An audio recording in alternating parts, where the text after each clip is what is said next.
Today we are going to learn about molecular basis of inheritance, which is chapter 6. आपने previously principle of inheritance के बारे में पढ़ा, heredity and genetics के बारे में पढ़ा, what is law of inheritance. आज हम मॉलिक्यूलर बेसिस ऑफ इनहेरिटेंस के बारे में पढ़ेंगे. सो इस चैप्टर में हम न्यूक्लिक एसिड के बारे में पढ़ेंगे, nucleotides, what is nucleoside and how the structure of DNA is formed. So first of all, nucleic acid. It is of two type. First one is DNA and RNA. DNA is deoxyribonucleic acid and RNA is ribonucleic acid. Why it is called deoxy? Because there is deoxyribo sugar is present, and in case of RNA, ribo sugar is present. DNA is the genetic material in all living organism. सभी living organism का genetic material जो है वो DNA है, except some viruses. And RNA is the genetic material in riboviruses.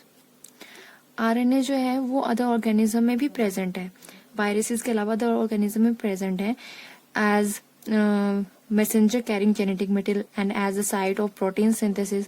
So RNA जो है वो present है अदर ऑर्गेनिज्म में, बट जेनेटिक मटेरियल में नहीं, जेनेटिक मतलब एज अ जेनेटिक मटेरियल नहीं, as it perform such other functions. Next is nucleic acid, that is DNA and RNA are polymers of nucleotides and hence are called polynucleotides. जो nucleic acid है जो कि DNA और RNA है, they are polymers of nucleotides. Chain of polymer जो nucleotide की chain of जो multiple nucleotides chain बनाएंगे and then they form polynucleotide. Poly means many, but what is nucleotide? Nucleotide is the formation of three structure, that is nitrogenous base plus sugar and phosphate group. ये तीन structure मिलके nucleotide जो है वो बनाते हैं. जो न्यूक्लियोसाइड है वो भी इसी की तरह है, बट सिर्फ नाइट्रोजनस बेस और इसमें शुगर प्रेजेंट होता है, इसमें फॉस्फेट ग्रुप जो है वो एब्सेंट है. अब हम पढ़ेंगे कि ये नाइट्रोजनस बेस जो है इसका स्ट्रक्चर क्या है, शुगर का स्ट्रक्चर क्या होगा और फॉस्फेट का स्ट्रक्चर क्या होगा, और कैसे मिलके ये न्यूक्लियोटाइड जो है न्यूक्लियोटाइड बनाते हैं और न्यूक्लियोटाइड फर्दर जो है वो डीएनए की चेन बनाएगा.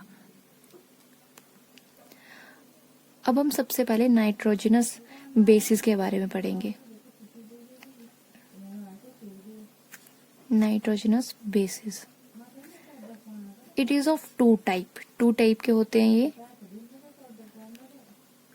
First one is purine and number 2 is pyrimidine.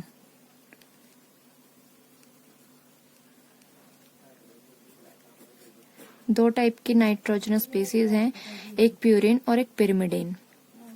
जो प्यूरिन है it is a 9 membered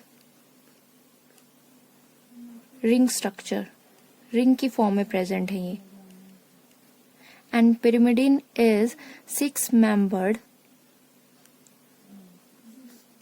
ring structure. दोनों जो है वो रिंग की फॉर्म में प्रेजेंट है. ये 9 मेंबर है और ये 6 मेंबर है. अब हम ड्रॉ करते हैं कि कैसी रिंग इनमें प्रेजेंट है.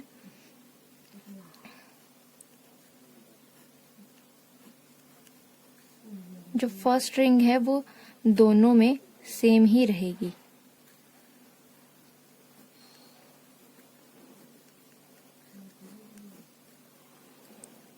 ये एक सिंपल सा स्ट्रक्चर है प्यूरिन का, और जो pyrimidine है जो ये फर्स्ट रिंग है वो सिमिलर रहेगी.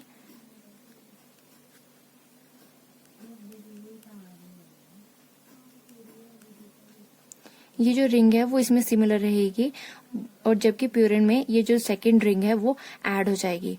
अब ये जो रिंग है इसमें नंबरिंग कैसी होगी, 1 2 3 4 5 6 7 8 और 9. डबल बॉन्ड प्रेजेंट है यहाँ पे सेकंड पोजीशन पे, फोर्थ पोजीशन पे, 8th पोजीशन पे. तो ये है प्यूरिन का स्ट्रक्चर. प्यूरिन का एक जनरल सा स्ट्रक्चर है जहाँ पे नंबरिंग जो है यहाँ इस वाले नाइट्रोजन से शुरू होती है, and then 1 2 3 4 5 6 7 8 9. पिरिमिडिन में ऐसा नहीं है, इसमें जो नंबरिंग है वो यहाँ से स्टार्ट होती है 1 2 3 4 5 एंड देन 6, और इसमें बॉन्ड जो है वो सेम जैसे प्यूरिन के केस में थे वैसे ही प्रेजेंट है, सिर्फ सेकंड जो रिंग है उसमें डिफरेंस आ जाता है प्यूरिन और पिरिमिडिन में, बाकी स्ट्रक्चर जो है फर्स्ट रिंग और पिरिमिडिन का सेम है। सो यहां से नंबरिंग शुरू हो रही है और इस साइड को जा रही है, और इसमें नंबरिंग जो है वो इस साइड को जा रही है, तो means it move anti clockwise.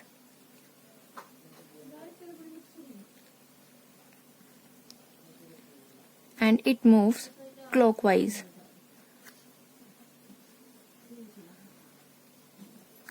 यहां से इस तरफ को चलेगा तो एंटी क्लॉकवाइज, और इस डायरेक्शन में चला तो ये क्लॉकवाइज है। सो जो प्यूरिन है वो भी दो टाइप की होती है, first one is adenine and second one is guanine. Adenine को ए से डिनोट करते हैं और ग्वानिन जो है वो जी से डिनोट होती है। अब इनका स्ट्रक्चर जो है वो सिमिलर रहेगा, जो जनरल स्ट्रक्चर है वो सिमिलर यही रहेगा, बस कुछ एडिशन हो जाएगी।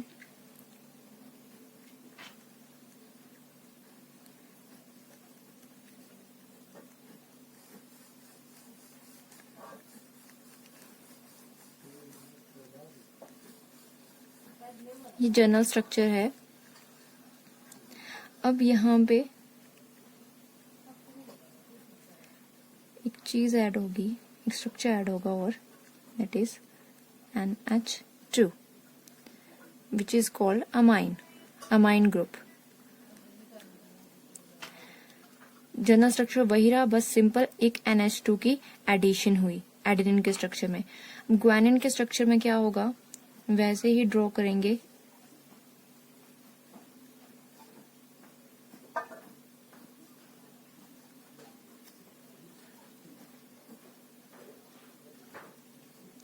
यहाँ पे क्या होगा, 6th पोजीशन पे डबल बॉन्ड O आ जाएगा, 6th पोजीशन पे ऑक्सी ग्रुप ऐड हो गया, और सेकेंड पोजीशन पे amine group NH2 amine group add हो गया।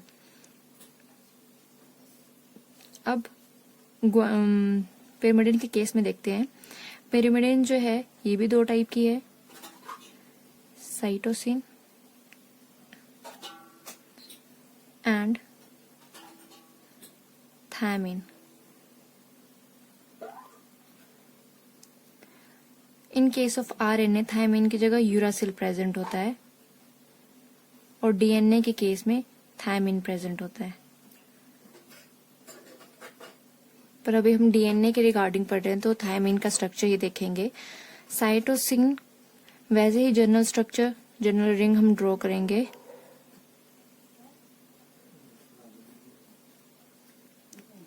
इसमें क्या होगा, जो 4th पोजीशन है वहां पे अमीन ग्रुप अटैच हो जाएगा, और सेकंड नंबर पर ऑक्सी ग्रुप अटैच हो जाएगा।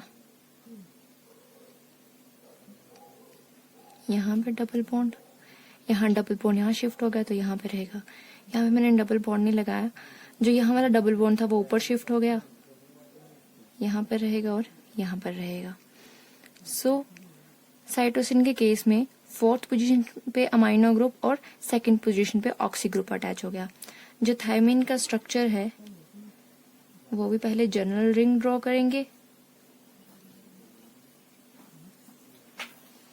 और यहाँ पे 4th पोजीशन पे ऑक्सी ग्रुप आ जाएगा।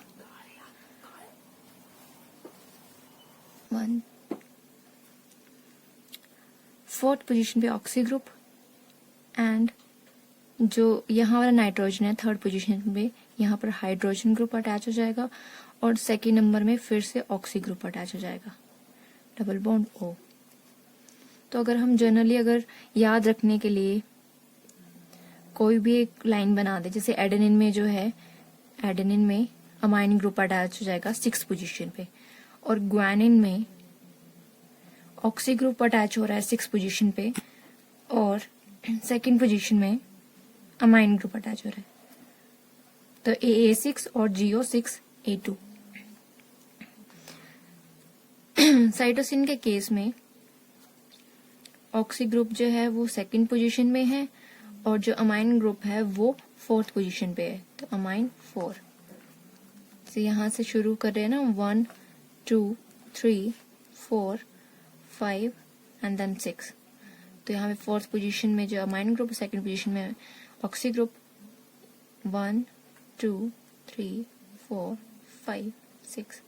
तो थायमिन में डाई ऑक्सी, 2 ऑक्सी ग्रुप जो है वो प्रेजेंट है, एक 2 और एक 4। तो TDO2 4।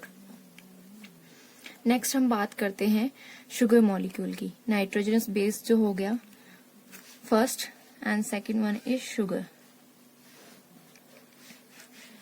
शुगर जो है वो डीऑक्सी राइबोज शुगर प्रेजेंट है,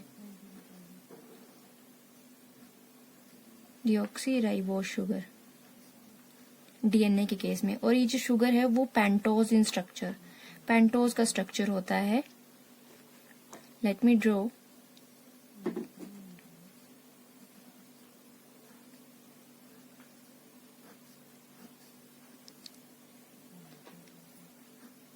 OH H H H and then H OH, यहाँ पे CH2OH H। तो ये पेंटोज शुगर प्रेजेंट है। और इन केस ऑफ राइबोज शुगर यहाँ पे जो है OH ग्रुप अटैच हो जाता है, OH ग्रुप लग जाता है राइबोज के केस में, जबकि डिऑक्सी राइबोज में ये OH जो है वो प्रेजेंट नहीं होता है। ये थी शुगर। नाइट्रोजनस बेसिस पढ़ लिए हमने, शुगर पढ़ ली। थर्ड वन जो है वो फॉस्फेट ग्रुप।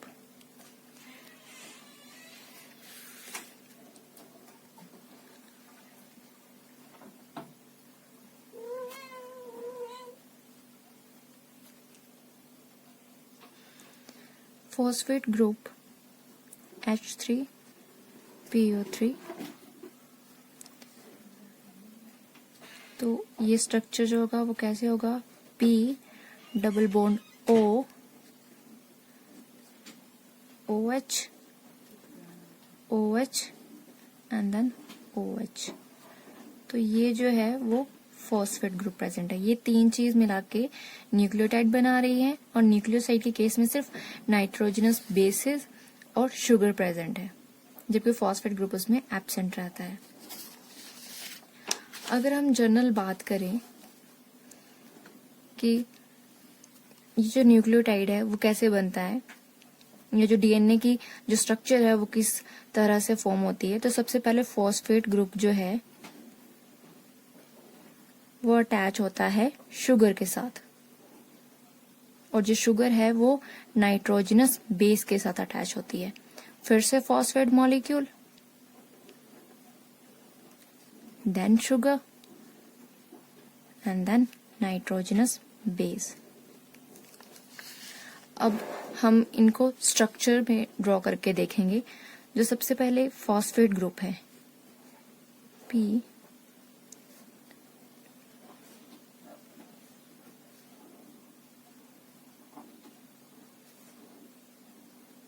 ये अटैच होगा CH2 ग्रुप के साथ, जो कि कहाँ प्रेजेंट है, शुगर में।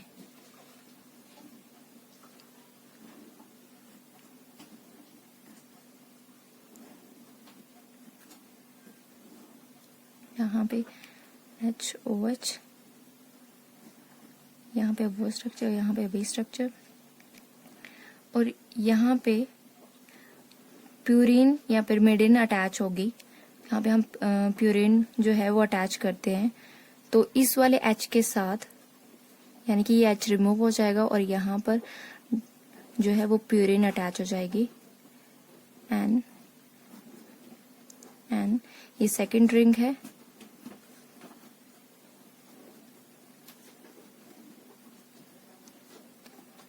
यहाँ पे फिर से फॉस्फेट ग्रुप अटैच होगा, O P double bond O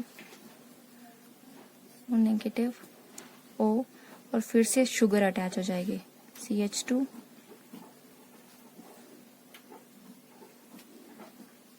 और यहाँ पे फिर से हमारी प्यूरिन जो है वो ऐड होगी।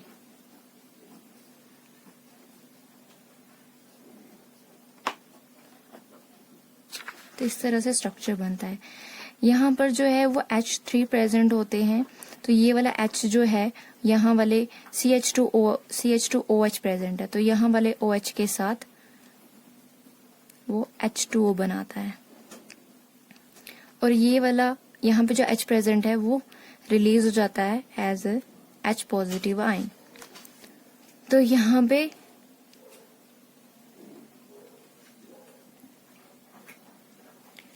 पे जो शुगर का मॉलिक्यूल है यहाँ से नंबरिंग स्टार्ट होती है 1 2 3 4 एंड देन 5th कार्बन, इसीलिए पेंटोज शुगर है ये।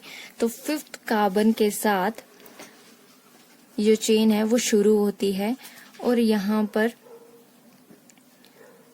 3rd कार्बन के साथ जो है वो खत्म हो रही है। फिर सेकंड चेन शुरू होती है यहाँ फिर से 5th कार्बन के साथ, और यहाँ पर फिर से अटैच होगा फॉस्फेट ग्रुप।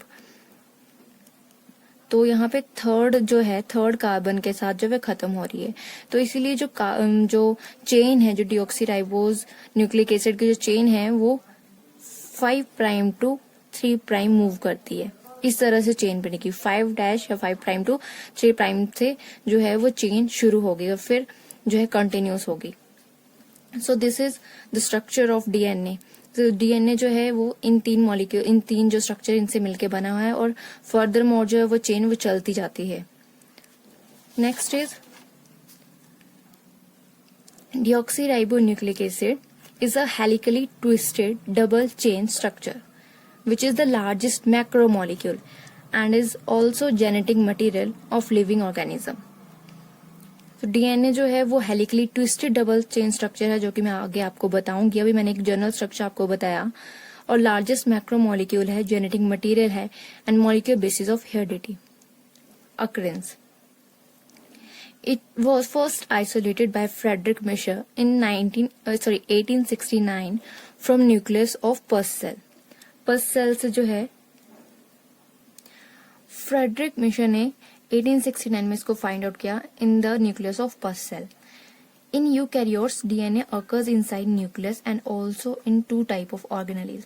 डीएनए जो है यूकैरियोट्स के केस में न्यूक्लियस के अंदर प्रेजेंट होता है, और 2 और ऑर्गेनेलिज्म में प्रेजेंट होता है, माइटोकॉन्ड्रिया एंड प्लास्टिड।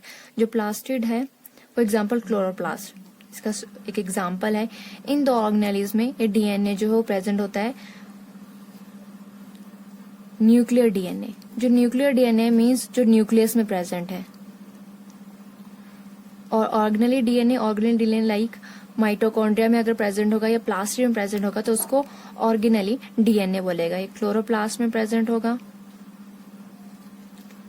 या माइटोकॉन्ड्रिया में प्रेजेंट होगा। इन प्रोकैरियोट्स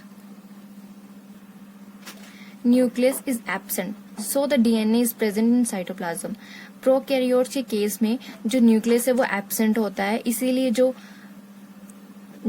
डीएनए है वो सिंपली साइटोप्लाज्म में प्रेजेंट होगा। और यूकैरियोट्स के केस में ये सेल है, यहाँ पे न्यूक्लियस है, और न्यूक्लियस के अंदर ये जेनेटिक मटेरियल जो है वो प्रेजेंट है। जबकि प्रोकैरियोट्स के केस में ये यहाँ पे न्यूक्लियस एब्सेंट होता है, इसीलिए जो डीएनए वो साइटोप्लाज्म में होता है, and is called naked DNA और chromosomal DNA. Next one is derivation of DNA structure. The chemical components of DNA discovered around 1950 के अराउंड जो केमिकल कंपोनेंट्स है डीएनए के थे वो डिस्कवर किए गए हैं, and 2 investigation help in this derivation of DNA structure. 2 investigation जो है वो उनकी हेल्प के थ्रू जो है वो डिराइव्ड हुआ है डीएनए का स्ट्रक्चर। फर्स्ट इन्वेस्टिगेशन ऑफ चारगाफ, तो जो उन्होंने रूल्स दिए उनको चारगाफ रूल्स बोलते हैं, एंड एक्सरे क्रिस्टेलोग्राफी जो कि वेरियस साइंटिस्ट ने दी हैं। तो आज हम चारगाफ रूल के बारे में पढ़ेंगे। First one is purine is equal to pyrimidines. Number of purines are always equal to pyrimidines. अगर ये 3 में प्रेजेंट है तो ये भी 3 होंगी, अगर ये 5 है तो ये भी 5 होंगी। Number 2 is A plus G is equal to T plus C. Means adenine plus guanine, इनकी जो रेशो होगी वो T+C यानी कि थायमिन और साइटोसिन के इक्वल होगी. Number 3 is adenine is equal to thymine, cytosine is equal to guanine. तो जो एडेनिन का नंबर रहेगा वो सेम रहेगा थायमिन के, और साइटोसिन का जो नंबर रहेगा वो ग्वानिन के इक्वल रहेगा. Number 4 is adenine always binds to और ऑलवेज बॉन्ड्स विद थायमिन. ये थायमिन के साथ बॉन्ड बनाएगा, यानी कि एक प्यूरिन जो है वो पिरिमिडिन के साथ बॉन्ड बनाएगी. तो यहाँ पे ये प्यूरिन है और ये पिरिमिडिन है, तो इसके साथ बॉन्ड बनाएगी. ग्वानिन जो है वो साइटोसिन के साथ बॉन्ड करेगा, ग्वानिन साइटोसिन के साथ बॉन्ड बनाएगी. Next one feature is a जो है वो थायमिन के साथ, यानी कि एडेनिन जो है वो थायमिन के साथ डबल बॉन्ड स्ट्रक्चर में प्रेजेंट होगा. डबल बॉन्ड हाइड्रोजन बॉन्ड जो है वो बनाएगा. ये जो बॉन्ड्स है वो हाइड्रोजन बॉन्ड्स होते हैं और यहाँ पे डबल रहेंगे. In case of guanine and cytosine, there are 3 hydrogen bond present. Number 6 rule is A plus T upon C plus G is equal to specific for a species. इन दोनों की जो ratio होगी, इन दोनों पेरिन प्लस पेरिमिडिन, इन दोनों की जो ratio है वो स्पेसिफिक रहेगी और बोल सकते हैं कांस्टेंट रहेंगी for a particular species. So that's all about the structure of DNA is formed. Today we learn about nucleic acid, what are nucleotide, what are nucleosides, and the structure of nucleotide, nitrogenous bases का structure, जो sugar है उसका structure, phosphate का structure, और वो DNA की chain में कैसे जो है वो अटैच हो रही हैं. डीएनए जो है वो उसकी अकरेंस कब फाइंड आउट हुआ, कब डिस्कवर हुआ, derivation of DNA structure, and then Chargaff rule. Next day we are going to learn about, or we are going to know about X-ray crystallography. So that's all about it.